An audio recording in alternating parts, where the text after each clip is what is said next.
Hi hello ನಮಸ್ಕಾರ, ಎಲ್ಲ ಆರಾಮಲ್ವಾ? ಸೊ ನಾವು ಲಾಸ್ಟ್ ವಿಡಿಯೋಲಿ ಬೋಟ್ ಆ್ಯಂಡ್ ಸ್ಟ್ರೀಮ್ಸಲ್ಲಿ ಜಸ್ಟ್ ಇಂಟ್ರಡಕ್ಷನ್ ಬಗ್ಗೆ ತಿಳ್ಕೊಂಡ್ವಿ.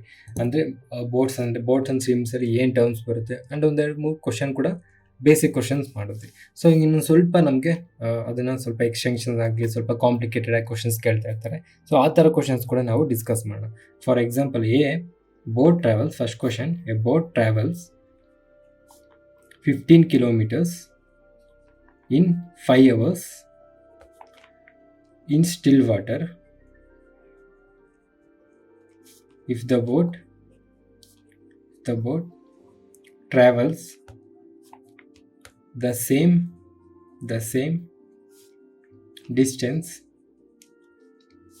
along the stream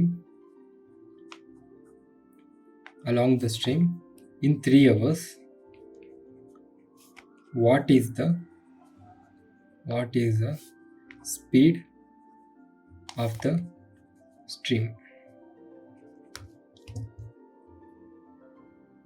ಸೊ ಇಲ್ಲಿ ಕ್ವಶನ್ ಅರ್ಥ ಮಾಡ್ಕೊಳ್ಳಿ. ಇವಾಗ A boat travels 15 kilometre, boat ಆಗಲಿ ಪರ್ಸನ್ ಆಗಲಿ, ನಾನು ಹೇಳಿದೆ ಅದನ್ನು ನಾವೆಲ್ಲ ಎಕ್ಸ್ ಆಗಿ ತಗೊಬೇಕು ಅಂತ, ಕರೆಕ್ಟ್ ಅಲ್ವಾ? A boat travels 15 kilometers in 5 hours. 15 kilometerನ 5 ಅವರ್ಸಲ್ಲಿ ರೀಚ್ ಆಗುತ್ತಂತೆ. ಇನ್ ಸ್ಟಿಲ್ ವಾಟರಲ್ಲಿ 15 kilometers 5 ಅವರ್ಸಲ್ಲಿ ರೀಚ್ ಆಗುತ್ತಂತೆ. ಸೊ ಇವಾಗ ನಮಗೆ ಎಕ್ಸ್ ಕೊಟ್ಟಿದ್ದಾರೆ, ಕರೆಕ್ಟ್ ಅಲ್ವಾ? Next, if the boat travels in the same distance ಇದೇ 15 kilometers, if the boat travels same the distance along the stream, ನೀರು ಜೊತೆಗೆ ಅಂತಂದರೆ down stream 3 hours. Down stream ಅಂತಂದರೆ ಏನು? ಎಕ್ಸ್ ಪ್ಲಸ್ ವೈ ಏನು ಕೊಟ್ಟಿದ್ದಾರೆ? 3 hours ಕೊಟ್ಟಿದ್ದಾರೆ. ಇವಾಗ ನಮ್ಗೆ ಏನು ಕೇಳ್ತಿದ್ರೆ, what is the speed of the stream? ನೀರ್ದು ಸ್ಪೀಡ್ ಏನು ಕೇಳ್ತಾ ಇದ್ದಾರೆ, ವೈದು ಸ್ಪೀಡ್ ಎಷ್ಟು ಕೇಳ್ತಾ ಇದ್ದಾರೆ. ಸೊ ಇಷ್ಟು ನಿಮ್ಗೆ ಅರ್ಥ ಆಗಿದ್ರೆ ಈ ಕ್ವಶನ್ ನಿಮಗೆ ಮಾಡ್ತೀರಾ ಅಂತ. ಇದೇ ನಿಮಗೆ ನಾನು ಹೇಳಿದ್ದು ಅರ್ಥ ಆಗಿಲ್ಲ ಅಂತ ಅಂದರೆ ನಿಮಗೆ ಇಂಟ್ರಡಕ್ಷನ್ ಅರ್ಥ ಆಗಿಲ್ಲ ಅಂತ ಅರ್ಥ. ಸೊ ಒಂದ್ಸಲ ಅಲ್ಲೋಗ ಇಂಟ್ರಡಕ್ಷನ್ನ ನೋಡ್ಕೊಂಬನ್ನಿ, ಇನ್ ಕೇಸ್ ಇದು ಅರ್ಥ ಆಗಿಲ್ಲ ಅಂತ ಅಂದರೆ. ಇವಾಗ ನಾನು ಇಲ್ಲಿ ಬರ್ದಿರೋದು ಎಕ್ಸ್ ಅಂದ್ರೇನು, ಎಕ್ಸ್ ಪ್ಲಸ್ ವೈ ಅಂದ್ರೇನು, ವೈ ಅಂದ್ರೇನು ಅಂತ ನಿಮಗೆ ಗೊತ್ತಾಗಿದ್ದರೆ ನಿಮಗೆ ಅರ್ಥ ಆಗಿದೆ ಅಂತ. ಸೊ ಇವಾಗ ನಮಗೆ ಈ boat travels 15 kilometers in 5 hours ಅಂತ ಕೊಟ್ಟಿದ್ದಾರೆ. ಸೊ ಆ ಬೋಟದ್ದು ಫಸ್ಟು ನಾವು ಸ್ಪೀಡ್ ಕಂಡುಹಿಡಿಯೋಣ. ಸ್ಪೀಡ್ ಬೇಕು ಅಂದರೆ ನಾವು ಅದೇ ಎಕ್ಸ್ ಕಂಡುಹಿಡಿಬೇಕು. ಸ್ಪೀಡ್ ಬೇಕು ಅಂತ ಏನು ಮಾಡ್ತೀವಿ ನಾವು? ಡಿಸ್ಟೆನ್ಸ್ ಬೈ ಟೈಮ್ ಮಾಡ್ತೀವಿ. ಡಿಸ್ಟೆನ್ಸ್ ಎಷ್ಟು? 15 kilometers. ಟೈಮ್ ಎಷ್ಟು? 5 hours. ಸೊ ಸ್ಪೀಡ್ ಏನಾಗಿರುತ್ತೆ? 3 km/h ಆಗಿರುತ್ತೆ, ಕರೆಕ್ಟ್ ಅಲ್ವಾ? ಇವಾಗ ನಮಗೆ ಎಕ್ಸ್ ಪ್ಲಸ್ ವೈದು ಎಷ್ಟು ಅವರ್ಸಲ್ಲಿ ಹೋಗ್ತಾರೆ ಅಂತ ಕೊಟ್ಟಿದ್ದಾರೆ. ಸೊ ಎಕ್ಸ್ ಪ್ಲಸ್ ವೈದು ಕೂಡ ನಾವು ಸ್ಪೀಡ್ ಕಂಡುಹಿಡಿಯೋಣ. ಸೊ ಎಕ್ಸ್ ಪ್ಲಸ್ ವೈದು ಸ್ಪೀಡ್ ಬೇಕು ಅಂತಂದರೆ distance by time. So x plus y ಅಂದೇನು? ಡೌನ್ ಸ್ಟ್ರೀಮಲ್ಲಿ ಒಟ್ಟಿಗೆ ಬರ್ತಿದ್ರೆ ಅಂತ, ಕರೆಕ್ಟ್ ಅಲ್ವಾ? ಸೊ ಅದೇ ಡಿಸ್ಟೆನ್ಸ್ ಅಂತ ಹೇಳಿದರೆ, so boat travel same distance along with the stream in 3 hours ಅಂತ ಕೊಟ್ಟಿದ್ದಾರೆ. ಸೊ 15 divided by 3 ಮಾಡಿದ್ರೆ ನಮಗೆ 5 km/h ಬರುತ್ತೆ. ಇದು ಯಾವುದ್ರದ್ದು ಸ್ಪೀಡು? ಡೌನ್ ಸ್ಟ್ರೀಮ್ದು. ಇದು ಬರೀ ಆ ಪರ್ಸನ್ದು, ಆ ರೋ ಮಾಡ್ತಾನಲ್ಲ ಸ್ಟಿಲ್ ವಾಟರ್ ಅಂದರೆ ನೀರು ಎಲ್ಲೂ ಹೋಗಿರಲ್ಲ, ಅಂದು ಒಂದೇ ಕಡೆ ನಿಂತಿರುತ್ತೆ, ಆವಾಗ ಅವನು ಸ್ಪೀಡು. ಇವಾಗ ನೀರ್ದು ಮತ್ತು ಒಂದು ಎರಡು ಸೇರಿಸಿ ಸ್ಪೀಡ್. ಇವಾಗ ಬರೀ ನೀರ್ದು ಸ್ಪೀಡ್ ಬೇಕು ನಮಗೆ, ಕರೆಕ್ಟ್ ಅಲ್ವಾ? ಇವಾಗ ನಿಮಗೆ ನೋಡಿದ ತಕ್ಷಣ ಎಷ್ಟು ಅಂತ ಇಲ್ಲ ಅಂತ ಅಂದರೆ ಸ್ಪೀಡ್ ಆಫ್ ಸ್ಟ್ರೀಮ್ ಬೇಕು ಅಂತ ಅಂದರೆ ನಮಗೆ ವೈ ಬೇಕು, ಕರೆಕ್ಟ್ ಅಲ್ವಾ? ಸೊ ಇಲ್ಲಿ ಏನೇನು ಕೊಟ್ಟಿದ್ದಾರೆ ನಮಗೆ? ಎಕ್ಸ್ ಪ್ಲಸ್ ವೈ ಇದೆ, ಏನು? 5 hours, 5 km/h. ಅದಾದಮೇಲೆ ಎಕ್ಸ್ ಇದೆ ಎಷ್ಟು? 3 km/h. ಸೊ ಇದನ್ನು ಮೈನಸ್ ಮಾಡಿದ್ರೆ ಎಕ್ಸು ಮತ್ತು ಎಕ್ಸು ಕ್ಯಾನ್ಸಲ್ ಆಗೋಗುತ್ತೆ. 5 - 3 2 km/h. ವೈ ಹಂಗೆ ಇರುತ್ತೆ, ವೈ ಬರ್ಕೊತೀವಿ. ಸೊ ವೈ ಅನ್ನೋದು ನಮಗೆ 2 km/h. ಅಂದರೆ ಸ್ಪೀಡ್ ಆಫ್ ದ ಸ್ಟ್ರೀಮ್ ಅನ್ನೋದು ನಮಗೆ 2 km/h. ಸರಿನಾ? ಅರ್ಥ ಆಗ್ತಿದೆ ತಾನೆ? ಸೊ ಇಲ್ಲಿ ನಮಗೆ ಟೋಟಲ್ಲು 4, ಇವಾಗ ನಿಮಗೆ ಕ್ಲಾರಿಟಿಯಾಗಿ ಅರ್ಥ ಆಗಿಲ್ಲ ಅಂದರೆ ಇವಾಗ ಹೇಳ್ತೀನಿ ನೋಡಿ. ಟೋಟಲ್ ನಮಗೆ 4 ಸ್ಪೀಡ್ ಅನ್ನೋದು ಇರುತ್ತೆ. ಯಾರ್ದು? ಒಂದು ಪರ್ಸನ್ ಅಥವಾ ಬೋಟು, ಅವನು ಸ್ಟಿಲ್ ವಾಟರಲ್ಲಿ ಅವನದು ಸ್ಪೀಡ್ ಅಂದರೆ ಅವ್ನ ಸ್ಪೀಡ್ ಹೆಂಗೆ ನಮಗೆ ಗೊತ್ತಾಗುತ್ತೆ ಅಂತ ಅಂದರೆ, ಏನು ನೀರು ಎಲ್ಲಿ ಹೋಗ್ದಂಗಿದ್ರೆ ಒಂದೇ ಕಡೆ ಇರಬೇಕಲ್ವ, ಅವಾಗ ಅವ್ನ ಟ್ಯಾಲೆಂಟ್, ಅವ್ನ ಸ್ಕಿಲ್ಲು, ಅವ್ನ ಸ್ಪೀಡ್ ಗೊತ್ತಾಗುತ್ತೆ ತಾನೆ. ಸೊ ಅದನ್ನು ನಾವು ಎಕ್ಸ್ ಆಗಿ ನೋಡ್ಕೊತೀವಿ. ವೈ ಅಂತ ಅಂದರೆ ಏನು ಅಂತ ಅಂದರೆ ವಾಟರ್ ಸ್ಪೀಡ್ನ ವೈ ಆಗಿ ತೊಗೊತೀವಿ. ಇದು ಪರ್ಸನ್ ಅಥವಾ ಬೋಟು ಸ್ಟಿಲ್ ವಾಟರ್ ಅಂತ ಅಂದರೆ ನೀರು ಎಲ್ಲೂ ಹೋಗಿಲ್ಲ, ನಿಂತಿರೋದು, ಅದನ್ನು ಎಕ್ಸ್ ಅಂತ ತೊಗೊತೀವಿ. ಇದ್ರದ್ದು ಸ್ಪೀಡ್ ಆಫ್ ಎ ಪರ್ಸನ್ ಅಥವಾ ಬೋಟ್ ಅಥವಾ ಸ್ಟಿಲ್ ವಾಟರ್ನ ಎಕ್ಸ್ ತೊಗೊತೀವಿ. ವಾಟರ್ ಸ್ಪೀಡ್ ವೈ ತೊಗೊತೀವಿ. ಅದಾದಮೇಲೆ ಅಪ್ ಸ್ಟ್ರೀಮ್ ಅಂತ ಅಂದರೆ ಹತ್ತಬೇಕು, ಸೈಕಲಲ್ಲಿ ಹತ್ತುವರೆ ಅಂದರೆ ನಿಮಗೆ ನಾನು ಲಾಸ್ಟ್ ವಿಡಿಯೋದಲ್ಲಿ ಹೇಳಿದ್ದೀನಿ, ನಿಮಗೆ ಎಷ್ಟು ಅರ್ಥ ಆಗೋಕ್ಕೆ ಮತ್ತೆ ಹೇಳ್ತಾ ಇದ್ದೀನಿ. ಅಪ್ ಸ್ಟ್ರೀಮ್ ಅಂತ ಅಂದರೆ ನೀರಿಗೆ ವಿರುದ್ಧ ಹೋಗ್ತಾ ಇರ್ತಾನೆ, ಅಂದರೆ ಅವ್ನ ಸ್ಪೀಡ್ ಅನ್ನೋದು ಕಮ್ಮಿ ಆಗುತ್ತೆ. So x minus y. Downstream ಅಂತ ಅಂದರೆ ಅವನು ನೀರು ಜೊತೆಗೆ ಹೋಗ್ತಾ ಇರ್ತಾನೆ. ಸೊ x+y ಅವ್ನ ಸ್ಪೀಡ್ ಅನ್ನೋದು ಇನ್ಕ್ರೀಸ್ ಆಗಿರುತ್ತೆ. ಸೊ ಈ 4 ನೆನ್ಪಿಟ್ಕೊಂಡ್ಬಿಟ್ರೆ ನಿಮ್ಗೆ ಎಲ್ಲಾನು ಬಂದ್ಬೋದು. ಓಕೆನಾ? ಸೊ ಇನ್ನೊಂದು question, A boat travels 10 km upstream in 2 hours. The speed of the boat in still water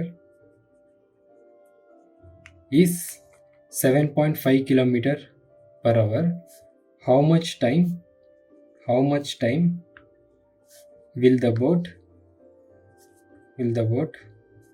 take to go 20 km and return?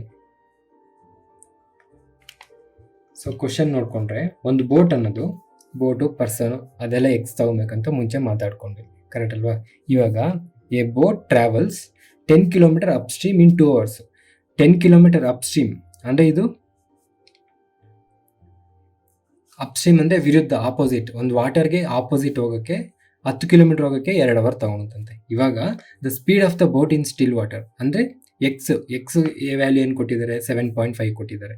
ಇವಾಗ how much time will the boat take to go 20 km and return ಅಂದರೆ, ಇವಾಗ ಇದು A ಅಂತ ಒಂದು ಜಾಗ ಅಂದ್ಕೊಳ್ಳಿ. ಇಲ್ಲಿಂದ ಬಿಗೆ ಹೋಗೋಕ್ಕೆ ಇದು ಡಿಸ್ಟೆನ್ಸು 20 km ಇದೆಯಂತೆ.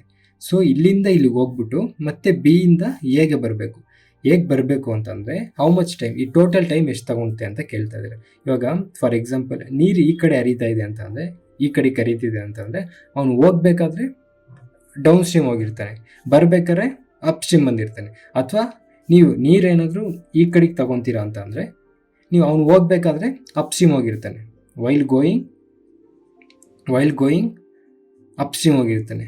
ಕಮಿಂಗ್ ಟೈಮಲ್ಲಿ ಅವನು ಡೌನ್ ಸ್ಟ್ರೀಮ್ ಬಂದಿರ್ತಾನೆ. ನೀವು ಹೆಂಗಾರು ತೊಗೊಬೋದು, ಹೋಗ್ಬೇಕಾದ್ರೆ ಅವನು ಅಪ್ ಸ್ಟ್ರೀಮ್ ಅಂತ ತೊಗೊಬೋದು, ಅಥವಾ ಬರ್ಬೇಕಾದ್ರೆ ಡೌನ್ ಸ್ಟ್ರೀಮ್ ತೊಗೊಬೋದು, ಅಥವಾ ಹೋಗ್ಬೇಕಾದ್ರೆ ಡೌನ್ ಸ್ಟ್ರೀಮ್ ತೊಗೊಂಡು ಬರ್ಬೇಕಾದ್ರೆ ಅಪ್ ಸ್ಟ್ರೀಮ್ ತೊಗೊಬೋದು, ಹೆಂಗಾರು ಆಗಿರ್ಬೋದು. ನೀರು ಯಾವ ಕಡೆಗಾರು ಹರಿತಿರ್ಬೋದು, ಕರೆಕ್ಟ್ ಅಲ್ವಾ? ಸೊ ಇವಾಗ ನಮ್ಗೆ ಏನು ಕೇಳ್ತಾ ಇದ್ದಾರೆ, ಇಲ್ಲಿಂದ ಇಲ್ಲಿಗೆ ಹೋಗೋಕ್ಕೆ, ಕರೆಕ್ಟ್ ಅಲ್ವಾ? ಇಲ್ಲಿಂದ ಎಯಿಂದ ಇಲ್ಲಿಗೆ ಹೋಗೋಕ್ಕೆ 20 km ಅಪ್ ಸ್ಟ್ರೀಮ್ಗೆ ಹೋಗ್ತಾನೆ. ಹೋಗ್ಬೇಕಾದ್ರೆ 20 km ಅಲ್ವಾ ಇಲ್ಲಿಂದ ಇಲ್ಲಿಗಿರೋದು. ಸೊ ಹೋಗ್ಬೇಕಾದ್ರೆ ಅಪ್ ಸ್ಟ್ರೀಮ್ ಅಂತ ತಗೊಂಡ್ರೆ ನಾವು ಅದ್ರದ್ದು ಟೈಮ್ ಬೇಕು ನಮಗೆ. ಅದಾದ್ಮೇಲೆ ಮತ್ತೆ ಇದು ಅಪ್ ಸ್ಟ್ರೀಮ್ ಅಂತ ತಗೊಂಡ್ರೆ, ಇದು ಡಿಸ್ಟೆನ್ಸು ಬೈ ಸ್ಪೀಡ್ ತಗೊಂಡ್ರೆ ಒಂದು ಟೈಮ್ ಬರುತ್ತೆ. ಅದಾದ ಮತ್ತೆ 20 km ಅವ್ನು ಡೌನ್ ಸ್ಟ್ರೀಮ್ ಬರ್ತಾನಲ್ಲ, ಡೌನ್ ಸ್ಟ್ರೀಮ್ ಇಲ್ಲೊಂದು ಟೈಮ್ ಬರುತ್ತೆ. ಸೊ ಇವೆರಡನ್ನ ಈ ಟೈಮ್ ಆ್ಯಡ್ ಮಾಡಿದ್ರೆ ನಮಗೆ ಟೋಟಲ್ ಟೈಮ್ ಬರುತ್ತೆ. ಸೊ ಅವ್ರು ಕೇಳ್ತಿರೋದೇ ನಮಗೆ ಟೋಟಲ್ ಟೈಮ್, ಕರೆಕ್ಟ್ ಅಲ್ವಾ? ಸೊ ಇವಾಗ ಕ್ವಶನಿಗೆ ಬನ್ನಿ. ಇವಾಗ ಕ್ವಶನ್ ನೋಡ್ಕೊಳ್ಳಿ. The boat travels up stream ಅಂದರೆ ವಿರುದ್ಧ. ಅಪ್ ಸ್ಟ್ರೀಮ್ ಅಂತ ಅಂದರೆ ಏನು? x-y ಏನು ಕೊಟ್ಟಿದ್ದಾನೆ? 10 km ಅಪ್ ಸ್ಟ್ರೀಮ್ ಇನ್ 2 hours ಅಂತ ಅಂದರೆ ನಮಗೆ x-y ಏನು ಕೇಳಿದ್ದಾರೆ? 10 km 2 hours ಹೋಗ್ತಿದ್ದಾನೆ ಅಂತಂದರೆ ಸ್ಪೀಡ್ ಏನಾಗಿರುತ್ತೆ? 5 km per hour ಆಗಿರುತ್ತೆ. ಇದು ಯಾವುದ್ರದ್ದು? ಅಪ್ ಸ್ಟ್ರೀಮ್, ಕರೆಕ್ಟ್ ಅಲ್ವಾ? ಸೊ ಅಪ್ ಸ್ಟ್ರೀಮ್ನ ನಾವು x-y ಅಂತ ತಗೊತೀವಿ. ಸೊ x-yದು ನಮಗೆ 5 km per hour ಕೊಟ್ಟಿದ್ದಾರೆ. 4 ಸ್ಪೀಡ್ ಬೇಕಲ್ವ ನಮಗೆ. ಸೊ x-y ಕೊಟ್ಟಿದ್ದಾರೆ, ಎಕ್ಸ್ ಕೂಡ ಕೊಟ್ಟಿದ್ದಾನೆ. ಎಕ್ಸ್ ಏನು? The speed of the boat in still water is 7.5 km. X ಕೂಡ ಕೊಟ್ಟಿದ್ದಾನೆ. ಸೊ ಎಕ್ಸ್ ವ್ಯಾಲ್ಯೂ ಏನು? 7.5 km per hour. ಸೊ ಇವಾಗ ವೈ ವ್ಯಾಲ್ಯೂ ಏನಾಗಿರುತ್ತೆ? ನೋಡಿದ ತಕ್ಷಣ ಹೇಳ್ಬಿಡ್ಬೋದು. ವೈ ವ್ಯಾಲ್ಯೂ ಏನಾಗುತ್ತೆ ನಮಗೆ? 2.5 km ಆಗುತ್ತೆ. ಜಸ್ಟ್ ಪ್ರೀವಿಯಸ್ ಕ್ವಶನ್ ಮಾಡಿದ್ವಿ, ಅದು ನೋಡಿ ಇದೆಲ್ಲ ಅರ್ಥ ಆಗುತ್ತೆ. ಸೊ x-y ಇಲ್ಲಿ ಎಕ್ಸು 7.5 ಇದ್ದಾಗ 7.5 - 5 ಏನಾಗುತ್ತೆ ನಮಗೆ? 2.5 km ಆಗುತ್ತೆ. ಇದು ಯಾವುದ್ರದ್ದು? ವೈದು. ಸೊ ಇವಾಗ ನಮಗೆ x+y ಏನು ಬರುತ್ತೆ? ಅಪ್ ಸ್ಟ್ರೀಮ್ದು ಮತ್ತು ಡೌನ್ ಸ್ಟ್ರೀಮ್ದು ಏನು ವ್ಯಾಲ್ಯೂ ಬರುತ್ತೆ? 7.5 + 2.5 = 10 km per hour. ಅಂದರೆ ಅವನು ಹೋಗ್ಬೇಕಾದ್ರೆ 5 km ಸ್ಪೀಡಲ್ಲಿ ಹೋಗಿರ್ತಾನೆ, ಬರಬೇಕಾದ್ರೆ 10 km ಸ್ಪೀಡಲ್ಲಿ ಬಂದಿರ್ತಾನೆ. ಎಷ್ಟು ಕಿಲೋಮೀಟರ್? 20 km. ಸೊ ಹೋಗ್ಬೇಕಾದ್ರೆ 20 km 5 km ಸ್ಪೀಡಲ್ಲಿ ಬಂದಿರ್ತಾನೆ. ಸೊ ಇವಾಗ ನಮಗೆ ಇದು ಟೈಮ್ ಕಂಡು ಹಿಡಿತಿದ್ದೀವಿ, ಡಿಸ್ಟೆನ್ಸ್ ಬೈ ಸ್ಪೀಡು. ಇವಾಗ ಎಷ್ಟು ಬರ್ತಿದ್ದು? 4 hours ಬರುತ್ತೆ. ಅಂದರೆ ಅವ್ನು ಹೋಗ್ಬೇಕಾದ್ರೆ 4 hours ಹೋಗಿರ್ತಾನೆ, ಬರಬೇಕಾದ್ರೆ ಸ್ಪೀಡ್ ಜಾಸ್ತಿ ಇರುತ್ತೆ, ಯಾಕಂದ್ರೆ ಅವ್ನು ನೀರು ಜೊತೆಗೆ ಬಂದಿರ್ತಾನೆ. ಸೊ ಇಲ್ಲಿ time = distance by speed. Distance ಎಷ್ಟು? 20 km, ಸ್ಪೀಡ್ ಎಷ್ಟು? 10. ಸೊ ಬರಬೇಕಾದ್ರೆ ಅವನು 2 hours ಬರ್ತಾನೆ. ಸೊ ಟೋಟಲ್ ಟೈಮ್ ಎಷ್ಟು ತೊಗೊಂಡಿರ್ತಾನೆ? Total time taken = 4 hours + 2 = 6 hours ತೊಗೊಂಡಿರ್ತಾನೆ. ಅರ್ಥ ಆಯ್ತಲ್ವಾ? ಸೊ ಈ 4 ನೀವು ಕಂಡುಹಿಡ್ಕೊಂಡ್ಬಿಟ್ರೆ ಯಾವುದೇ ಕ್ವಶನ್ಗೂ ಆನ್ಸರ್ ಮಾಡ್ಕೊಂಡ್ಬಿಡ್ಬೋದು. ಈ 4 ಏನು ಅನ್ನೋದು ನಿಮ್ಗೆ ಅರ್ಥ ಆಗಿದ್ರೆ ಸಾಕು, ನಿಮಗೆ ಬೋಟ್ಸ್ ಅಂಡ್ ಸ್ಟ್ರೀಮ್ಸ್ ಬಂದಂಗೆ. ಓಕೆನಾ? ಸೊ ಇನ್ನೊಂದು ಕ್ವಶನ್ ಮಾಡೋಣ. ಇಲ್ಲಿವರೆಗೂ ಅರ್ಥ ಆಗಿಲ್ಲ ಅಂತಂದ್ರೆ ಈ ಕ್ವಶನ್ ನೋಡಿ. ಈ ಕ್ವಶನಲ್ಲಿ ಮೆಜಾರಿಟಿ ನಿಮ್ಮ ಪಕ್ಕ 100% ಅರ್ಥ ಆಗಲೇಬೇಕು. So the speed question, the speed of the boat in still water is 12.5 kilometer per hour. The speed of water is 2.5 kilometer per hour. If boat takes 90 minutes to go to a certain place and return, what is the total distance covered by the boat? Total distance ಕೇಳ್ತಾ ಇದ್ದಾರೆ, ಒಂದರಿಂದ ಇನ್ನೊಂದು ಜಾಗಕ್ಕಲ್ಲ. ಕ್ಲೀನಾಗಿ ಅರ್ಥ ಮಾಡ್ಕೊಳ್ಳಿ question. ಈಗ ನೋಡಿ, the speed of the boat in still water, ಬೋಟದ್ದು ಕೊಟ್ಟಿದ್ದಾರೆ ಅಂದರೆ ಏನು ಕೊಟ್ಟಿದ್ದಾರೆ, ಎಕ್ಸ್ ಕೊಟ್ಟಿದ್ದಾರೆ. ಎಷ್ಟು ಕೊಟ್ಟಿದ್ದಾರೆ, 12.5 ಕಿಲೋಮೀಟರ್ ಕೊಟ್ಟಿದ್ದಾರೆ. ಕರೆಕ್ಟ್ ಅಲ್ವಾ, ಕಿಲೋಮೀಟರ್ ಪರ್ ಅವರ್ ಕೊಟ್ಟಿದ್ದಾರೆ. ಇನ್ನೊಂದು ಸ್ಪೀಡ್ ಆಫ್ ದ ವಾಟರ್, ನೀರಿದು ಕೂಡ ಸ್ಪೀಡ್ ಕೊಟ್ಟಿದ್ದಾರೆ. ಎಷ್ಟು, ವೈದು ಕೊಟ್ಟಿದ್ದಾರೆ, ಅಂದರೆ 2.5 ಕಿಲೋಮೀಟರ್ ಪರ್ ಅವರ್ ಕೊಟ್ಟಿದ್ದಾರೆ. ಇವಾಗ ಇಫ್ ಬೋಟ್ ಟೇಕ್ಸ್ 90 ಮಿನಿಟ್ಸ್, ಎಂತಕ್ಕೆ 90 minutes, to go to a certain place and return. ಇವಾಗ ಎ ಇಂದ ಬಿಗೆ ಹೋಗೋಕ್ಕೆ 90 ನಿಮಿಷ ತಗೊಂತಂತೆ, ಆಯಿತಾ, ಬರೀ ಹೋಗೋಕ್ಕೆ. If the boat takes 90 minutes to go to a certain place and return, ಹೋಗಿ ಬರೋಕ್ಕೆ 90 ಮಿನಿಟ್ಸ್ ತೊಗೊತಿದೆ, ಹೋಗ್ಬಿಟ್ಟು ಮತ್ತೆ ಬರೋಕ್ಕೆ 90 ಮಿನಿಟ್ಸ್ ತೊಗೊತಿದೆ. ಇವಾಗ what is the total distance covered by the boat, ಅಂದರೆ ಇಲ್ಲಿಂದ ಇಲ್ಲಿಗೆ ಹೋಗ್ಬಿಟ್ಟು ಮತ್ತೆ ಬಿ ಇಂದ ಇಲ್ಲಿಗೆ ಹೇಗೆ ಬರೋಕ್ಕೆ ಎಷ್ಟು ಅಂತ ನಾವು ಕಂಡುಹಿಡಿಬೇಕು, ಅಂದರೆ ಟೋಟಲ್ ಡಿಸ್ಟೆನ್ಸ್ ಕಂಡುಹಿಡಿಬೇಕು. ಸೊ ಟೋಟಲ್ ಡಿಸ್ಟೆನ್ಸ್ ಕಂಡುಹಿಡಿಬೇಕು ಅಂತ ನಾವು ಲಾಸ್ಟು ಕ್ವಶನ್ ಮಾಡಿದ್ದು ಗೊತ್ತಾ, product by sum into total time. ಇದನ್ನ ನಾವು ಟೈಮ್ ಆ್ಯಂಡ್ ವರ್ಕಲ್ಲೂ ಟೈಮ್ ಆ್ಯಂಡ್ ಡಿಸ್ಟೆನ್ಸಲ್ಲಿ ಕೂಡ ಮಾಡಿದ್ದೀವಿ, ಕರೆಕ್ಟ್ ಅಲ್ವಾ. ಸೊ ಅದೇ ಥರ ಅದನ್ನು ಬೇಕು ಅಂತಂದರೆ ನಮಗೆ ಫಸ್ಟ್ ಅವನು ಇದು ನೀರಲ್ವಾ, ಇದೆಲ್ಲ ನೀರು ತಾನೆ, ಅದೇ ಹೋಗ್ಬೇಕಾದ್ರೆ ಒಂದು ಸ್ಪೀಡಲ್ಲಿ ಇರ್ತಾನೆ, ಬರ್ಬೇಕಾದ್ರೆ ಒಂದು ಸ್ಪೀಡಲ್ಲಿ ಇರ್ತಾನೆ, ಕರೆಕ್ಟ್ ಅಲ್ವಾ. ಅಂದರೆ ಹೋಗ್ಬೇಕಾದ್ರೆ ಅಪ್ ಸ್ಟ್ರೀಮ್ ಇರುತ್ತೆ, ಬರ್ಬೇಕಾದ್ರೆ ಡೌನ್ ಸ್ಟ್ರೀಮ್ ಇರುತ್ತೆ, ಅಥವಾ ಹೋಗ್ಬೇಕಾದ್ರೆ ಡೌನ್ ಸ್ಟ್ರೀಮ್ ಇರುತ್ತೆ, ಬರ್ಬೇಕಾದ್ರೆ ಅಪ್ ಸ್ಟ್ರೀಮ್ ಇರುತ್ತೆ, ಹೆಂಗಾರು ತಗೊಳ್ಳಿ. ಇವಾಗ ನಾನು ಹೋಗ್ಬೇಕಾದ್ರೆ ಅಪ್ ಸ್ಟ್ರೀಮ್ ಇರುತ್ತೆ ಅಂತ ಅಂದ್ಕೊಂಡ್ರೆ, ಅಂದರೆ ನೀರಿಗೆ ವಿರುದ್ಧ. ಇವಾಗ ಎ ಇಂದ ಬಿಗೆ ತಾನೆ ಹೋಗ್ತಾ ಇರೋದು ಒಂದು ಪರ್ಸನು. ಸೊ ಎ ಇಂದ ಬಿಗೆ ಹೋಗ್ಬೇಕಾದ್ರೆ ಆ ನೀರು ಅನ್ನೋದು ಅಪ್ ಸ್ಟ್ರೀಮ್ ಇರುತ್ತೆ ಅಂದ್ಕೊಳ್ಳಿ. ಅಂದರೆ ನೀರು ನನಗೆ ಈ ಕಡೆ ಹರಿತಿದೆ, ನಾನು ಬಿ ಸೈಡ್ಗೆ ಹೋಗಬೇಕು, ನೀರು ಎ ಸೈಡ್ಗೆ ಹರಿತಿದೆ ಅಂದ್ಕೊಳ್ಳಿ. ಅಪ್ ಸ್ಟ್ರೀಮ್ ಕಂಡುಹಿಡಿಬೇಕು. ಸೊ ಅಪ್ ಸ್ಟ್ರೀಮ್ ಅಂತ ಅಂದರೆ ಏನು, ಎಕ್ಸ್ ಮೈನಸ್ ವೈ, ಕರೆಕ್ಟ್ ಅಲ್ವಾ. ಅಪ್ ಸ್ಟ್ರೀಮ್ ಅಂದರೆ ಎಕ್ಸ್ ಮೈನಸ್ ವೈ, ಕರೆಕ್ಟ್ ಅಲ್ವಾ. ಎ ಇಂದ ಬಿಗೆ ಹೋಗಬೇಕು, ನೀರಲ್ಲಿ ಹೋಗಬೇಕು ಅಂತಂದರೆ ನಮಗೆ ಸ್ಪೀಡ್ ಅನ್ನೋದು ಕಮ್ಮಿ ಆಗುತ್ತೆ, ಯಾಕಂದರೆ ನೀರಿಗೆ ವಿರುದ್ಧ ಹೋಗ್ತಾ ಇರ್ತೀವಿ. ಸೊ ಇದು ನಿಮ್ಗೆ ಮೇನಾಗಿ ಅರ್ಥ ಆಗಿರಬೇಕು ಇಲ್ಲಿವರೆಗೂ. ಸೊ ಎಕ್ಸ್ ಮೈನಸ್ ವೈ ಏನಾಗುತ್ತೆ, ಎಕ್ಸ್ ನಮಗೆ ಗೊತ್ತು ಎಷ್ಟು, 12.5, ಮೈನಸ್ ವೈ ಕೂಡ ಗೊತ್ತು ಎಷ್ಟು, 2.5. ಸೊ ಎಷ್ಟು ಬಂತು ಇದು ನಮಗೆ, 10 ಕಿಲೋಮೀಟರ್ ಪರ್ ಅವರ್. ಅಂದರೆ ಆ ವ್ಯಕ್ತಿ ಹೋಗ್ಬೇಕಾದ್ರೆ 10 ಕಿಲೋಮೀಟರ್ ಸ್ಪೀಡಲ್ಲಿ ಹೋಗಿರ್ತಾನೆ, ಬರ್ಬೇಕಾದ್ರೆ ಎಷ್ಟು ಸ್ಪೀಡಲ್ಲಿ ಬರ್ತಾನೆ, ಬರ್ಬೇಕಾದ್ರೆ ಡೌನ್ ಸ್ಟ್ರೀಮ್, ಅಂದರೆ ನೀರು ಜೊತೆಗೆ ಬರ್ತಾನೆ, ಕರೆಕ್ಟ್ ಅಲ್ವಾ. ನೀರು ಜೊತೆಗೆ ಬರಬೇಕು ಅಂತಂದರೆ ಅದು ಎಕ್ಸ್ ಪ್ಲಸ್ ವೈ ಆಗುತ್ತೆ, ಅಂದರೆ ನೀರು ಸ್ಪೀಡ್ ಕೂಡ ಅವನಿಗೆ ಹೆಲ್ಪ್ ಮಾಡುತ್ತೆ ಬೇಗ ಬರೋಕ್ಕೆ. ಸೊ ಇವಾಗ 12.5 ಪ್ಲಸ್ 2.5, ಯಾಕಂದರೆ ಎಕ್ಸ್ ಪ್ಲಸ್ ವೈ ಅಲ್ವಾ. ಸೊ ಇದು ನಮಗೆ ಇದು ಎಷ್ಟಾಗಿರುತ್ತೆ, 15 ಕಿಲೋಮೀಟರ್ ಪರ್ ಅವರ್ ಆಗುತ್ತೆ, ಕರೆಕ್ಟ್ ಅಲ್ವಾ. ಇದು 10 ಕಿಲೋಮೀಟರ್ ಹೋಗೋದೇನೋ 10 ಕಿಲೋಮೀಟ್ರಲ್ಲಿ ಹೋದ, ಬರೋದೇನೋ 15 ಕಿಲೋಮೀಟರ್ ಸ್ಪೀಡಲ್ಲಿ ಬಂದ, ಕರೆಕ್ಟ್ ಅಲ್ವಾ. ಅಂದರೆ ನಮಗೆ ಇಲ್ಲಿ 2 ಸಿಕ್ತು, ಏನು, ಅಪ್ ಸ್ಟ್ರೀಮ್ ಮತ್ತು ಡೌನ್ ಸ್ಟ್ರೀಮ್ ಸಿಕ್ತು, ಅದೇ ಪ್ರಾಡಕ್ಟ್ ಸಿಕ್ತು ನಮಗೆ. ಇವಾಗ ಇವೆರಡು ಸ್ಪೀಡು ನಾವು ಟೈಮ್ ಆ್ಯಂಡ್ ಡಿಸ್ಟೆನ್ಸಲ್ಲಿ ಮಾಡಿದ್ವಲ್ಲ, ಒಂದು ಹುಡುಗ ಇಲ್ಲಿಂದ ಸ್ಕೂಲಿಂದ ಅವನು ವಿಲೇಜ್ಗೆ ಅಥವಾ ವಿಲೇಜಿಂದ ಸ್ಕೂಲ್ಗೆ ಹೋಗ್ಬೇಕಾದ್ರೆ ಇಷ್ಟು ಸ್ಪೀಡಲ್ಲಿ ಹೋಗ್ತಾನೆ, ಬರ್ಬೇಕಾದ್ರೆ ಇಷ್ಟು ಸ್ಪೀಡಲ್ಲಿ ಬರ್ತಾನೆ, ಅವ್ನು ಟೋಟಲ್ ಟೈಮ್ ಎಷ್ಟು ತಗೊತಾನೆ ಅಂತ ಅಂದಾಗ ಏನು ಮಾಡಿದ್ವಿ ನಾವು, ಪ್ರಾಡಕ್ಟ್ ಬೈ ಡಿಸ್ಟೆನ್ಸ್ ಮಾಡಿದ್ವಿ, ಕರೆಕ್ಟ್ ಅಲ್ವಾ. ಸೊ ಡಿಸ್ಟೆನ್ಸ್ ಬೇಕು ಅಂತಂದರೆ product by sum into time taken. ಆದರೆ ಇಲ್ಲಿ ಮಿನಿಟ್ಸಲ್ಲಿ ಕೊಟ್ಟಿದ್ದಾರೆ 90 ಮಿನಿಟ್ಸು. ಸೊ ನಾವೇನು ಮಾಡಬೇಕು, ಡಿವೈಡೆಡ್ ಬೈ 60 ಮಾಡಬೇಕು, ಕರೆಕ್ಟ್ ಅಲ್ವಾ. ಇದೆಲ್ಲ ನಾವು ಟೈಮ್ ಆ್ಯಂಡ್ ಡಿಸ್ಟೆನ್ಸಲ್ಲಿ ಆಲ್ರೆಡಿ ಡಿಸ್ಕಸ್ ಮಾಡಿರೋದೆ, ಮತ್ತೆ ಇಲ್ಲಿ ಜಸ್ಟ್ ಮಾಡ್ತಾ ಇದೀವಿ ಅಷ್ಟೇ. ಪ್ರಾಡಕ್ಟ್ ಏನು, 10 into 15 divided by 15 minus 10, 15 plus 10 into time taken ಎಷ್ಟು, total 90 minutes divided by 60. So ಅದನ್ನು ಸಿಂಪ್ಲಿಫೈ ಮಾಡಿದ್ರೆ 10 into 15 divided by 25 into 90 by 60. So ಇಲ್ಲಿ ಕ್ಯಾನ್ಸಲ್ ಏನೇನಾಗುತ್ತೆ, 0 ಕ್ಯಾನ್ಸಲ್ ಆಗುತ್ತೆ, 3 3s 3 2s, ಆಮೇಲೆ 2 1s 2 5s, ಅದಾದಮೇಲೆ 5 1s 5 5s, ಇನ್ನೇನಾಗುತ್ತೆ 5 1s 5 3s 3 3s 9 kilometre. ಈ 9 kilometre ಅಂತ ಟಿಕ್ ಹಾಕಬೇಡಿ, ಇದು ಆನ್ಸರ್ ಅಲ್ಲ ನಿಮ್ಮದು. ಇದು 9 ಕಿಲೋಮೀಟರ್ ಅನ್ನೋದೇನು, ಬರೀ ಒಂದು ಜಾಗದಿಂದ ಇನ್ನೊಂದು ಜಾಗಕ್ಕೆ ಹೋಗಿರೋದು ಅಷ್ಟೇ ಇದು, ಸರಿನಾ. ಅಂದರೆ ಎ ಇಂದ ಬಿಗೆ ಮಧ್ಯದಲ್ಲಿರೋ ಡಿಸ್ಟೆನ್ಸ್ ಮಾತ್ರ ಕಂಡುಹಿಡಿದೀವಿ ನಾವು. ಇವನು ಎ ಇಂದ ಬಿಗೆ ಹೋಗಿ ಮತ್ತೆ ಬಿ ಇಂದ ಎಗೆ ಬರಬೇಕು ಅಂತಂದರೆ 9 × 2 ಮಾಡಬೇಕು, ಅಥವಾ 9 + 9 ಮಾಡಿ ಎರಡು ನಮಗೆ 18 ಕಿಲೋಮೀಟರ್ ಬರುತ್ತೆ. ಸೊ ಅವನಿಗೆ ಟೋಟಲ್ ಹೋಗಿ ಬರೋಕ್ಕೆ ಟೋಟಲ್ ಡಿಸ್ಟೆನ್ಸ್ ಏನು, what is the total distance covered ಅಂತಂದರೆ ಇದು 18 ಕಿಲೋಮೀಟರ್. 9 ಅಲ್ಲ 18 ಕಿಲೋಮೀಟರ್ ನೆನ್ಪಿಟ್ಕೊಳ್ಳಿ, ಸರಿನಾ? ಸೊ ಕ್ವಶನ್ಸ್ನ ಹುಷಾರಾಗಿ ನೋಡಬೇಕು. ಸೊ ಇನ್ನೊಂದು ಕ್ವಶನ್ ಮಾಡೋಣ ಬೋರ್ಡ್ಸ್ ಆ್ಯಂಡ್ ಸ್ಟ್ರೀಮ್ಸಲ್ಲಿ, ಲಾಸ್ಟ್ ಕ್ವಶನು. ಪರವಾಗಿಲ್ಲ ಗುರು, ಇವನ್ ವಿಡಿಯೋಸ್ ನೋಡಿ ಕೂಡ ನಾವು ಎಕ್ಸಾಮ್ ಬರೀಬೋದು ಅನ್ನೋ ನಂಬಿಕೆ ನಿಮಗೆ ಬಂದಿದ್ದರೆ ಒಂದು ಲೈಕೋ ಸಬ್ಸ್ಕ್ರೈಬ್ ಮಾಡಿದ್ರೆ ನಮಗೂ ಸ್ವಲ್ಪ ಮೋಟಿವೇಶನ್ ಸಿಗುತ್ತೆ. ಈ ಕ್ವಶನ್ ಮತ್ತು ಸಕ್ಕದಾಗೈತೆ. ಅಂದರೆ ಸ್ವಲ್ಪ ಕನ್ಫ್ಯೂಸ್ ಆಗ್ಬೋದು, ಬಿಟ್ಟರೆ ಜಸ್ಟ್ ಅರ್ಥ ಮಾಡ್ಕೊಳಕ್ಕೆ ಟ್ರೈ ಮಾಡಿ. ಮಸ್ತಾಗೈತೆ ಕ್ವಶನ್ ಮಾತ್ರ. ಎಷ್ಟೋ ಜನ ಕಷ್ಟಪಡ್ತಾರೆ ಈ ಥರ ಕ್ವಶನ್ಸ್ ಮಾಡೋಕ್ಕೆ. ಈ ಥರ ಕ್ವಶನ್ಸ್ ಕೊಟ್ಟರೆ ಹೆಂಗೆ ಅರ್ಥ ಮಾಡ್ಕೊಳ್ಳೋದು ಫಸ್ಟ್ ತಿಳ್ಕೊಳ್ಳಿ, ಆನ್ಸರ್ ಆರಾಮಾಗಿ ಅದೇ ಬಂದ್ಬಿಡುತ್ತೆ. ಸೊ ಇವಾಗ a man can row 40 kilometer upstream and 55 kilometer downstream in 13 hours. Also he can row 30 kilometer upstream and 44 kilometer downstream in 10 hours. Find speed of the man in still water and speed of the current.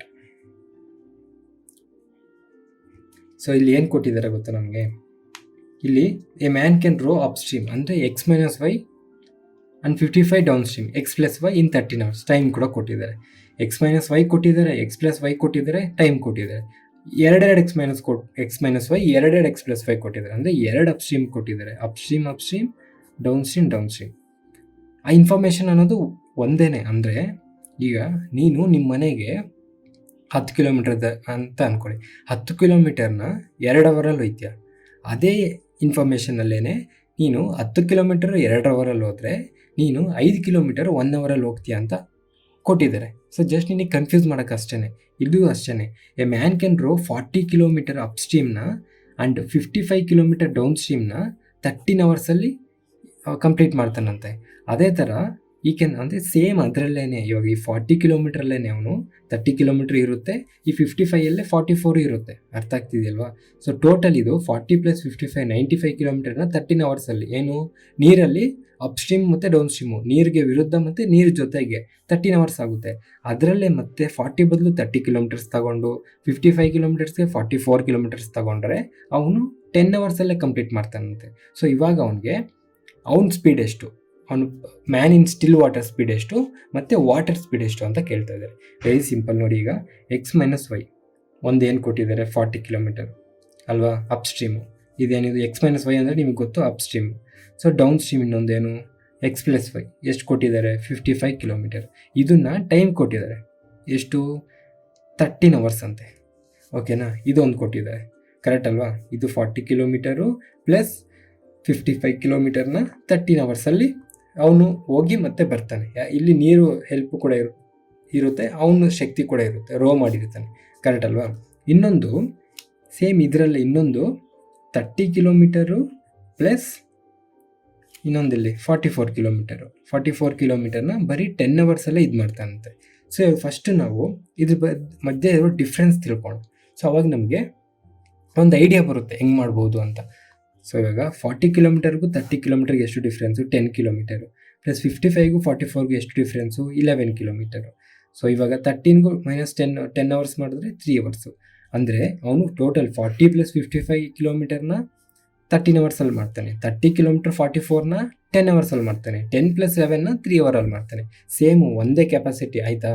ಇದೆಲ್ಲ ಒಂದರಲ್ಲೇ. ಇವಾಗ ನಾನು ಅವಾಗ ಹೇಳಿದ್ನಲ್ಲ example, ಇವಾಗ ನೀವು ನಿಮ್ಮ ಸ್ಕೂಲಿಂದ ನಿಮ್ಮ ಮನೆಗೆ 10 ಕಿಲೋಮೀಟರು 2 ಅವರಲ್ಲಿ ಹೋಗ್ತೀರಾ ಅಂತಂದರೆ 5 ಅವರ್ 1 ಅವರಲ್ಲಿ ಹೋಗ್ತೀರಾ. ಅದರಲ್ಲಿ 2 ಕಿಲೋಮೀಟರು ಎಷ್ಟು ಅವರಲ್ಲಿ ಹೋಗ್ತೀರಾ ಅನ್ನೋ ಥರ ಇದು ಅಷ್ಟೇ. ಓಕೆನಾ? 40 ಕಿಲೋಮೀಟರ್ 55 ಕಿಲೋಮೀಟರ್ 13 ಅವರಲ್ಲಿ ರೋ ಮಾಡ್ತಾನೆ, ಹೋಗಿ ಬರ್ತಾನೆ.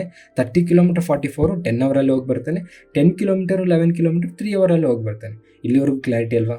ಇಲ್ಲಿವರೆಗೂ ಏನು ಡೌಟ್ ಇಲ್ಲ ಅಲ್ವಾ? ಇವಾಗ ಮೇಯ್ನಾಗಿ ನೋಡ್ಕೊಳ್ಳಿ. ಸೊ ಇವಾಗ ನಮಗೆ ಅಪ್ಸ್ಟ್ರೀಮ್ ಇದೆ, ಡೌನ್ ಸ್ಟ್ರೀಮ್ ಇದೆ. ಈ ಎರಡರಲ್ಲಿ ಯಾವ್ದಾದ್ರು ಒಂದು ತೆಗೆದುಬಿಟ್ರೆ ನಮಗೆ ಡೌನ್ ಸ್ಟ್ರೀಮ್ ಬೇಕಂದರೆ ಅಪ್ ಸ್ಟ್ರೀಮ್ ತೆಗಿಬೇಕು, ಅಥವಾ ಅಪ್ ಸ್ಟ್ರೀಮ್ ಬೇಕು ಅಂತ ಡೌನ್ ಸ್ಟ್ರೀಮ್ ತೆಗಿಬೇಕು.